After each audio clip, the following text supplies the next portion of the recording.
Hi, this is Roger. Thanks for dropping by. Bits and bobs in this video.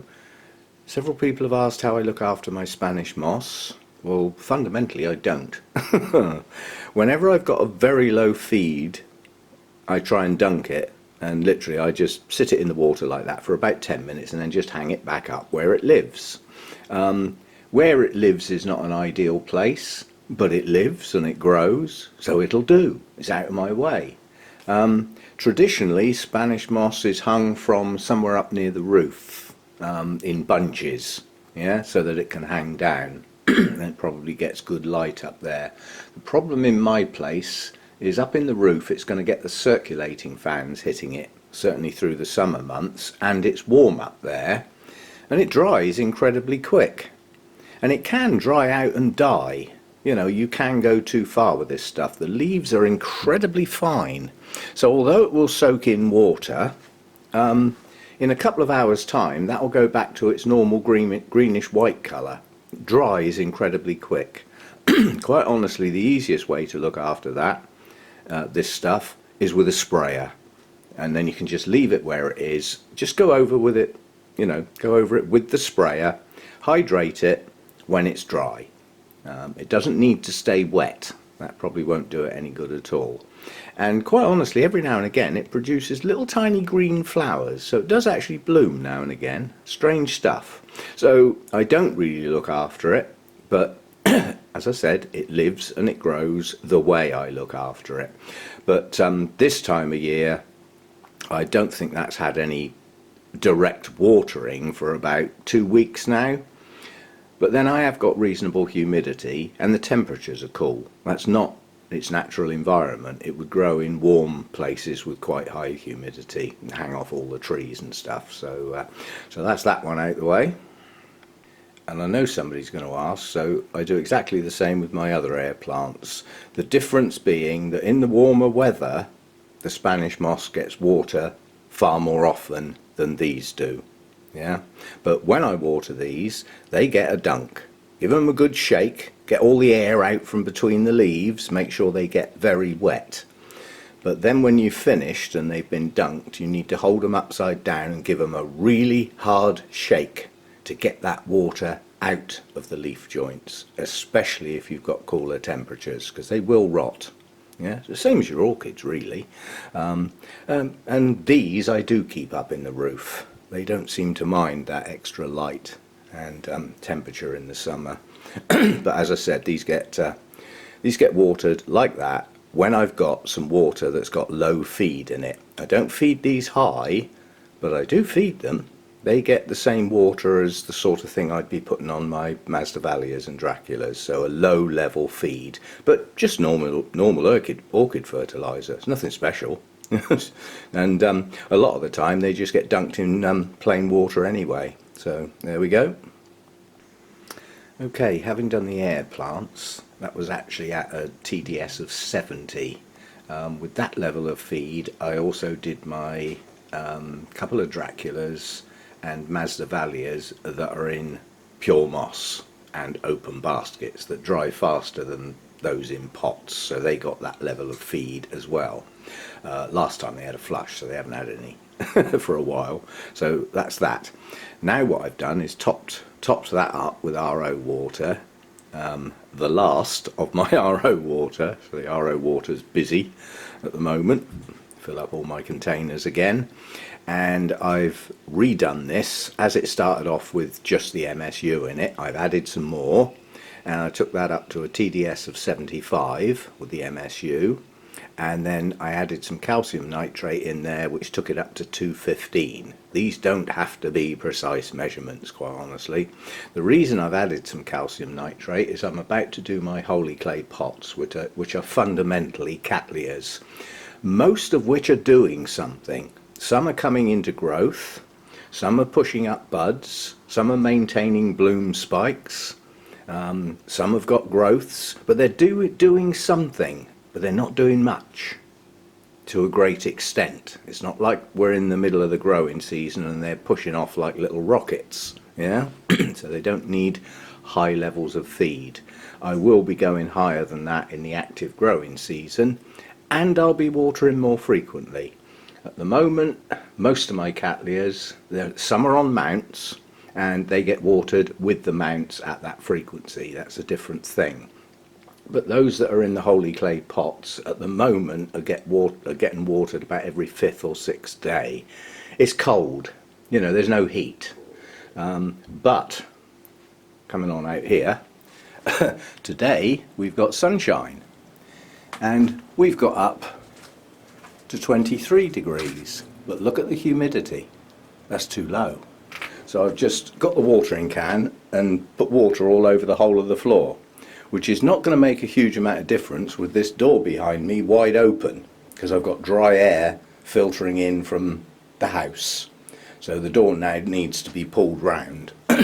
But this heat is going to drop soon anyway, because the sun's going to go behind that tree and become heavily filtered. That'll start the temperature dropping. So I don't want the humidity too high in here, because it's going to, you know, as the temperature drops down, the humidity will go up, and I don't want it too high to go into the night time, because tonight's going to be cold. So that's a quick chat. I'm going to set the tripod up and do the holey clay pots. But fertilisers, people get bogged down, people get worried. At the end of the day, orchids are plants, they need some food. That's the bottom line. What you feed them, to a degree, doesn't matter a huge amount as long as they get some, and it's not too weak and not too strong. That to me is the more important part than the content. It's the strength. I mean, if you started out with some sort of garden fertiliser that had an NPK of 20-20-20, well, the 20 in the middle you're going to waste, because orchids don't use anywhere near as much of that phosphorus, I think that is, as other plants do. So that it would be better if it was a 20-10-20, something like that, you know, or a 10-5-10. 10-5-10 and 20-10-20 is exactly the same stuff. One's just twice as strong with less packing in it. So you're not paying for stuff that's of no use. So quite honestly, a 20-20-20 will probably be better value for money than a 10-10-10.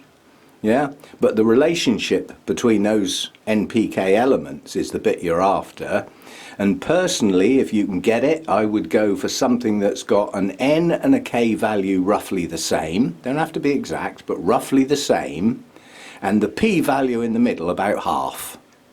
That's a nice balance. And then you've got your trace elements. You need those micro elements. Now, some garden fertilisers have got those added. That's great. If they're not there, you've got to go and find them somewhere. They need to be there, but in very, very low quantities.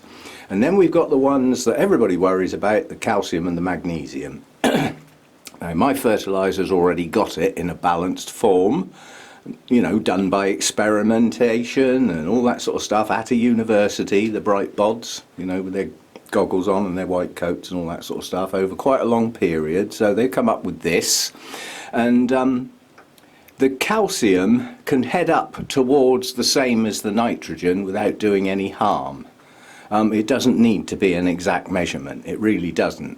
And the magnesium, you can push your luck up to about half of the calcium value, but don't push magnesium too high, it will affect the other elements and lock some of them out.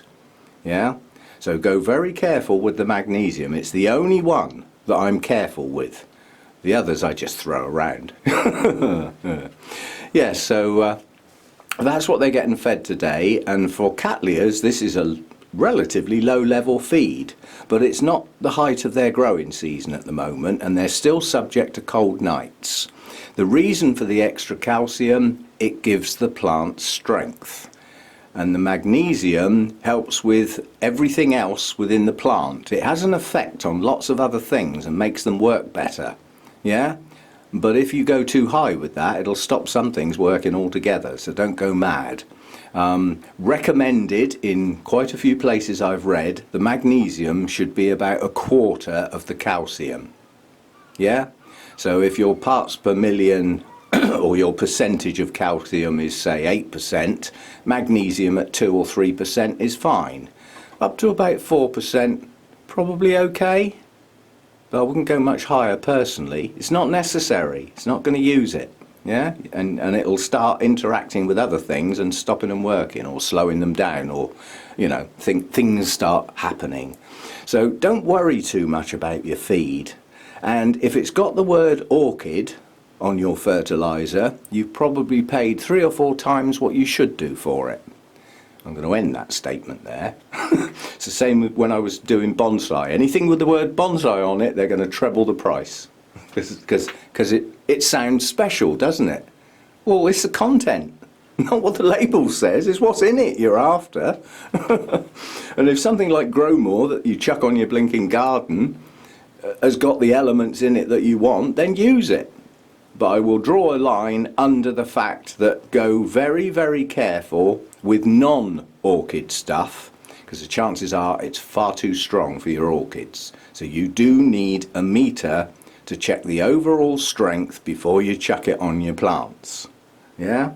So don't get bogged down with it all. It's not a big deal. Some feed is good, and some sort of balance. You know, as I said, like a 10-5-10 with trace elements, and add in some calcium and magnesium as you see fit. But don't use a fertiliser without calcium and magnesium. They need to be there. They're the secondary main elements, and they're in higher percentages than those micro elements. But don't get bogged down with it. And the other thing is, make sure your pH is in a suitable range for your orchids, which they say is between 5.5 and 6.5. You won't ever catch me going as low as 5.5, because I use organic media, and when I pour my water in the pots, the organic media will have an effect and start lowering the pH. So I tend to aim a little bit high. I'm normally somewhere between 6 and 6.5.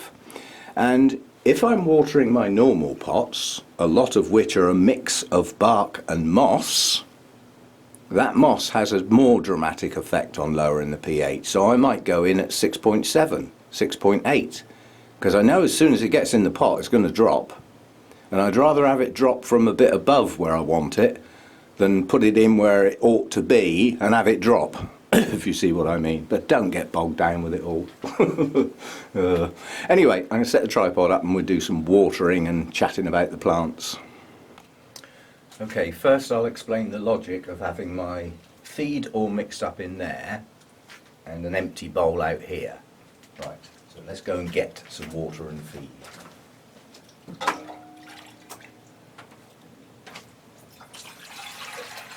Now I don't get too much at a time, for the very reason, every time, because I reuse water, don't reuse water if you can totally avoid it, don't do it. But I do, I have to. I can't get enough RO water to allow that amount of water to flush through and be wasted. Yeah? There are places in this world that cut your throat for that amount of water. I don't like waste. So I reuse water. It's my choice. It does have some risks. Although I haven't noticed anything going wrong as a consequence so far. Keep everything crossed, because it could. You can spread stuff. You can wash pests off of one plant and into the next one, and other things far worse. So if you can avoid it, don't do it. Anyway, the reason for starting off with a small amount, I'll explain as I go along. Right, that's my BC Mackay. It's in full bloom at the moment. There's no more buds to open. We had 2 spikes last year. This year we've got 4. So double the number. And well, one of the spikes has actually got 5 blooms on. I think the largest number I had last year was 4. Not sure. I think I had 4 and 2. So we've done better this year. And digging in here, already I can see there are signs of new growth just starting.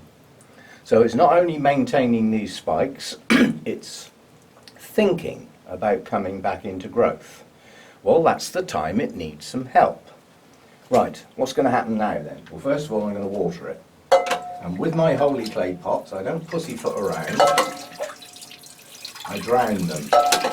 And I water the pot as well, especially if there are roots on the outside of the pot. Clay absorbs water.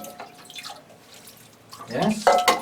And if it can absorb water, it can absorb nutrients. Now if this was a flush, and I was pouring clean water in there, all over the pot, what do you think would come out of the bottom? Do you think that water would still be clean and pure? No, it wouldn't. It would pick up residue feed from previous times and wash it through the pot, yeah, into what's now in there. So what's in there now is not the same as what I started with. If I got the TDS meter out, I can guarantee it'll be a bit higher. But I've done experiments with this over the years. It won't be much higher, but there will be some residual salts that have just been washed out of that pot into my water. How much of that water's left now? Not too much. Probably get another couple of plants, and then I'll need some more, which will be back to my original feed level, roughly. As I said, I don't do exact. Can't be bothered. So I just keep going until I've got so little left in there that it becomes annoying because there's so little going into the pot. I have to repeat the action too often. So that's when I'll go and get some more. Now that's only a tiny little pot, and it's relatively fresh bark in there, not very old. So that will have done next to nothing for the pH because there's no moss. But it probably has now increased the TDS a little bit more, but not as much as that previous one, which was a big pot with older bark. So it's geared up to, it's at plant level. So I might be able to get one more done. And then we'll go and get some more. This is a funny Cattleya. As I say, I'm not naming all of these as I go along. Now again, here's my lens. This one is just coming into growth. We've got our first new growth of the year coming on this one. This is a slow grower, it's a species, and I think it's Tenebrosa. No tag as usual, you know me, but look at the number of roots on the outside of the pot. And this is not my normal holey clay pot. This was one of a set that was sent to me as a gift. This is soft clay. This holds a lot of water. If it can hold a lot of water, it can store nutrients. Yeah? So this one is going to drop quite a bit when I water it. The TDS will rise a lot higher with that type of pot, with soft clay, than it did with that pot, which is rock hard clay and holds hardly any water. It's already starting to dry. This one won't, and I might not even have enough water because the pot's going to take a load of it. But as I said, you know, there are things coming back into growth. They need help. They're not going to live off pure water and grow as well as they ought to without some help. That's where we come in. Get the food in there. But you're better off giving a little often than you are massive doses followed by weeks of plain water. That's not how they live naturally. It is an unnatural way to water orchids given the way they are fed and watered in the wild. And this is a species. So I'm trying to replicate what might happen in the wild. Where it might, in the growing season, get rained on virtually every day and get absolutely soaking wet. And rather small amounts of food mixed in with that wash down the trees and out of the crevices in the bark and the, you know, the forked joints in the branches. Yeah? So that's that one done. And now I'm virtually out of water. Now, it would be better if I now threw that away and started again. I'm not wasting water. There's only a tiny little bit left, so we'll get some more. And the TDS readings for that I said at the beginning are now not the same. They'll be up a little bit because there's some runoff from those pots still left in there, which I've now added back to the base with. It's not enough to worry about. Really don't worry. Right, we might have to start bending down in a minute. Whoa! This looks like this is going to open soon. This was going to go in the bin, this tatty object, and then it decided to push a bud out. So we'll let it bloom, and then I'll make my mind up whether it's going to go in the bin. It's just a hybrid, it's got no ID or anything, but it does have quite a large set of blooms. This was quite a large, good plant once, and I split it in two, and because somebody had shown an interest in it, me being a softie, like some of these pots, I gave the best bit to somebody else and kept the manky bit myself. Whether I hang on to it or not, long term, I don't know. But we'll at least let it bloom. It's got a lovely brown spot on the bud. That's probably water dripped off of something. Right, what else have we got up here? Some of the bigger stuff now. This is the front end of the angel heart, which has bloomed on its latest growth, and currently, to all intents and purposes, looks dormant. But this has the potential. It's bulging there. There's my lens, yeah? That's the next growth here. And it looks highly likely that it might push that one as well. It's even got a dormant eye back there. So we're going to get one new growth quite soon. Yeah? And possibly two. And that's on a 3-bulb Cattleya. Very vigorous Cattleya angel heart. The old piece of the plant promptly pushed out 2 leaves when I potted it up. One of the very few old parts of a plant that I've bothered to pot. Normally I just chuck it out. The older parts of Cattleyas do tend to look a bit tatty. You know, those leaves could be 6, 7, 8 years old. With the odd knock now and again, it builds up. It builds up to the point where they can look a bit tatty. Right, that's that one. Ugh. Anything else interesting on this shelf?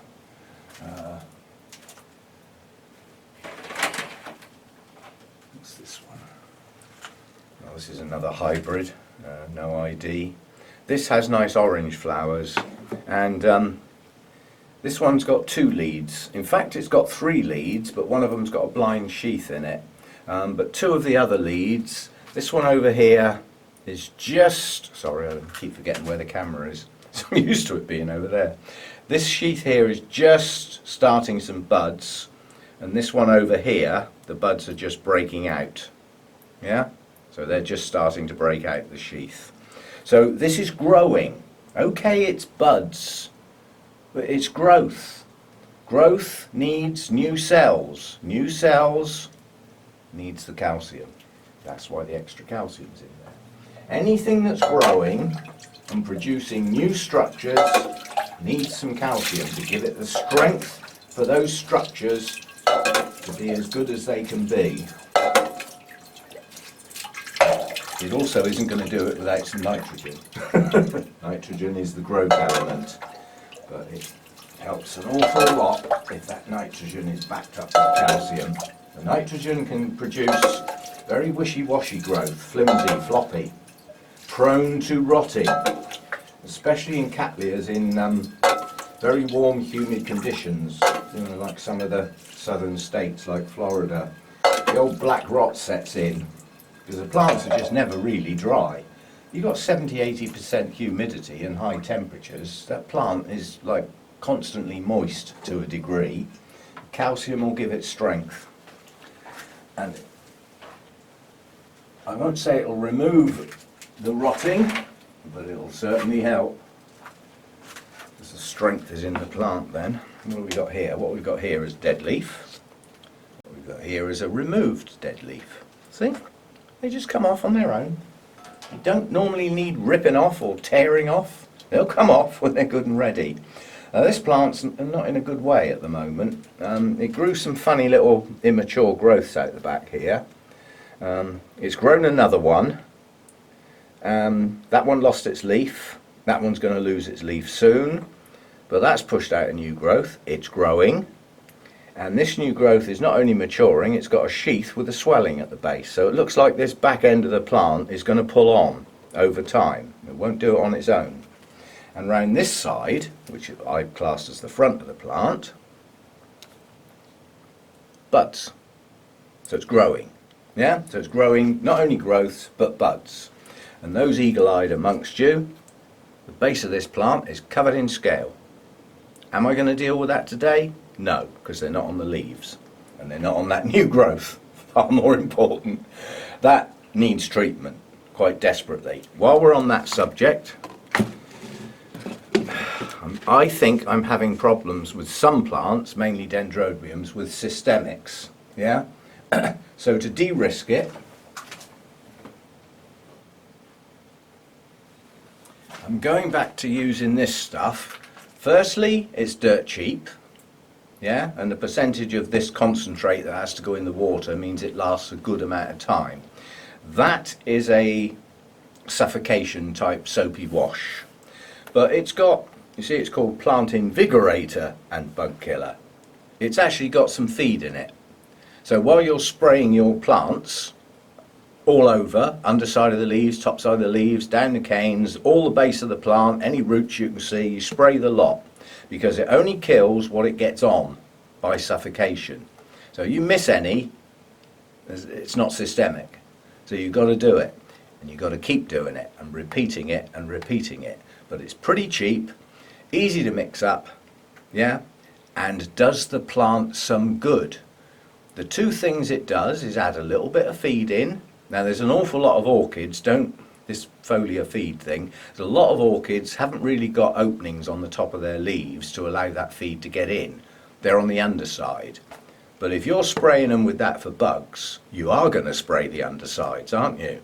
Aren't you? It wasn't a question, that was a statement. So it does add a bit of foliar feed in, to a degree. Probably not a lot, but some. Yeah? So it gives the plant a little bit of a boost, and it's harmless. You can spray your plants every day with that and do no harm, providing the leaves don't stay wet when it's really cold. But, you know, apply normal water on leaves logic to this sort of stuff. It needs to be able to dry before it goes into a cold air climate like nighttime. But it works, that's the main thing. But only repeat, repeat, repeat, almost as a routine spray. Yeah? So I'm going back to using that now, but I've got a feeling the systemics are affecting some of my plants adversely. So, yeah, I mean that makes 50 litres of the appropriate spray. That's a lot, and I think that's, I forget how much that is, I think it's 6 or 7 quid, something like that. So, you know, it's good stuff. So that's what I'm going back to using. Now that plant could do with it now. I've got other things to do today. So even though I can see scale all over that Cattleya, I don't care because they haven't gotten the leaves yet, so they're not going to mark the plant. They're hovering down near the base of the plant. The next thing they will get on is that new growth. So I'll have to get on with it soon. But that's what I'm using from now on. That's not my total usage. Some of my plants are quite happy with the systemics, but some of them are not. And it's difficult to determine which are which. Right, getting a bit low, so we'll get a bit more. Ugh.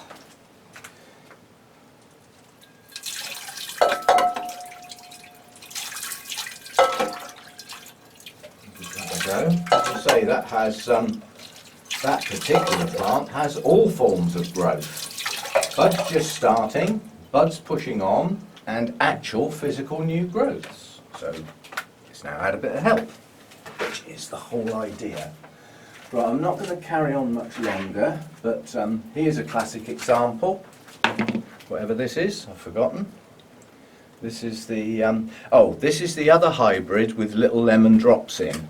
So where is it? That is a hybrid with little lemon drops in. It's been in bloom since the beginning of November. It's not going to be in bloom much longer. Now it's going to rain. Oh, that's the thing. My other sister lives about 40 miles away. They had snow this morning. We didn't. But again,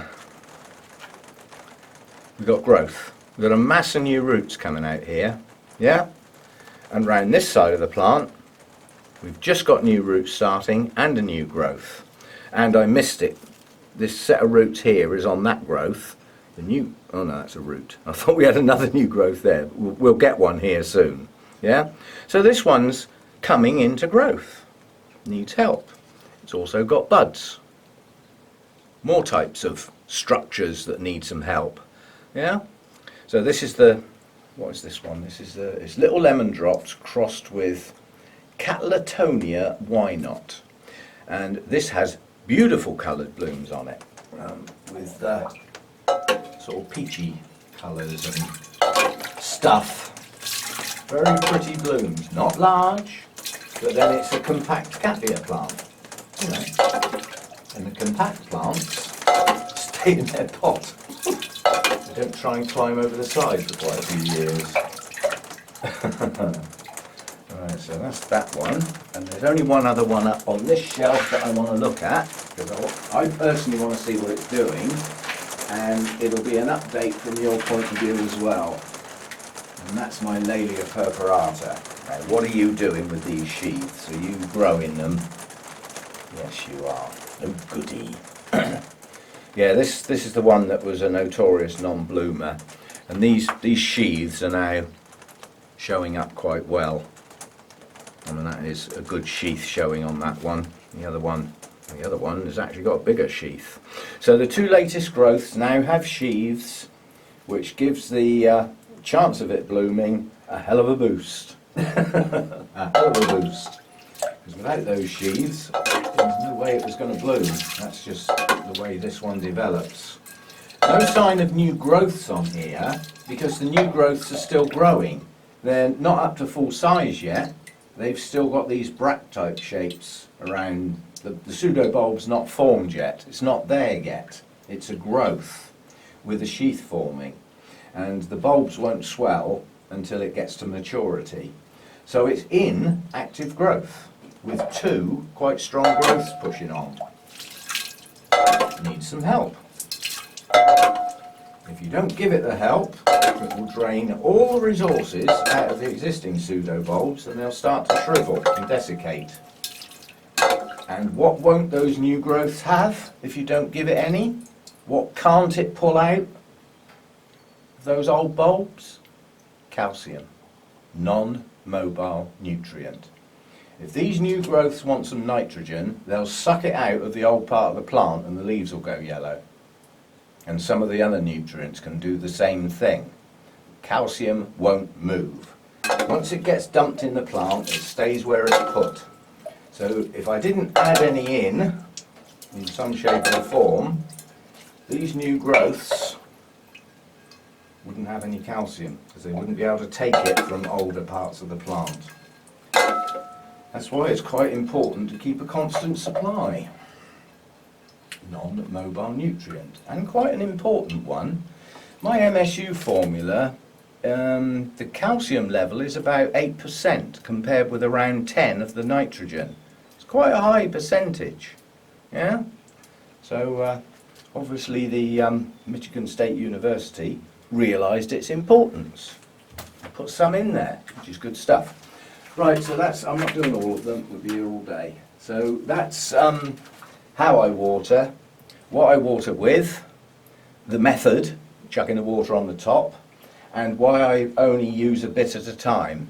If I brought that initial bowl of feed and used that, every single plant I water would up the TDS all the time. And by the time I'd done 25, 30 plants, it could be pretty high. Yeah? That's why I do it a little bit at a time. It minimises the change, but it doesn't stop it. Every time I water a pot, a little bit of residual feed will come out and top that up. But it's a little bit. As I say, I've checked it many times, and I did it with pure water effectively. So we started with a TDS of 10, and I watered 5 plants, and the TDS had gone up to 40. You know, when you're up feeding at whatever, around 200, does it make much difference whether it's 180, 200 or 220? Not really. So it's not worth getting bogged down with. Make sure your plants get some food, make sure it's got calcium in it, and make sure it's got some sort of balance in it. You know, as far as the N and the K roughly the same, I would say. K can be a bit higher perhaps, but I wouldn't go mad with the difference between those two. And the P in the middle can be the same or less, but I wouldn't make that one higher. You'll have a job to find a fertiliser like that anyway. So that's the main ingredients, and then the calcium needs to be there in a reasonable amount, and magnesium also needs to be there somewhere between a quarter and a third of the calcium value, and the calcium value can head up towards the nitrogen value. Probably not worth going any higher.